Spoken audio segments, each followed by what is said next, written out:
Created by Westech, the T-45 was the first power armor to serve in the Sino-American War. T-45 was first deployed in 2067 on the Alaskan front to counter the Chinese offensive. The development of power armor by Westech only began in August of 2065. The ability to operate crew-served weapons and heavy ordnance alone is one of the key advantages to the T-45D power armor. The T-45D is the only power armor to date to have built-in weapons.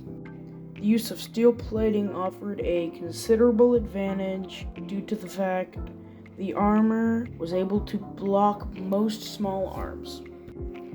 The T-45 power armor suits did have their limits and were slated to become museum pieces at the Museum of Technology.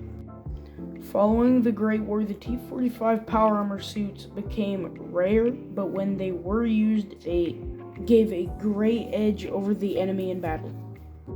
The main operators of the suits were the Brotherhood of Steel, the largest number being used by the Rogue Alliance, Brotherhood of Steel, and the Outcasts in the Capital Wasteland.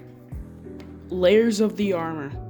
The first layer is a black bodysuit used for comfort mostly. Second layer, recon armor. Second layer is the foundation of the armor, where the cell plug is and the attachment places are. The third and final layer is the armor itself, made out of steel and all that stuff.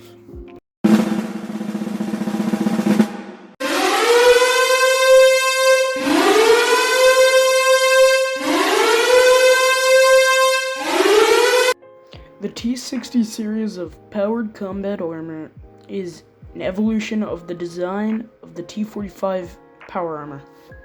Following the testing between the government and Westech, the two entered service after the Battle of Anchorage. The T-60 suits were rapidly deployed and used by the U.S. Army in all theaters. The suits were also used by the nation to keep the peace. By the time of the Great War, it was the most advanced power armor to see extended use. The parts of the armor provide extensive protection against weapons and radiation. After the Great War, the T-60 saw extended use by the Brotherhood of Steel.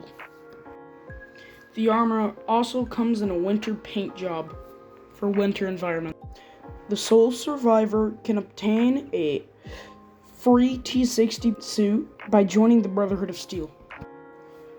Paladin Dance's personal armor can be obtained by either convincing Elder Maxon to let him live or by killing him. The player can also loot the body of Elder Maxon in the quest airship down to receive his power armor.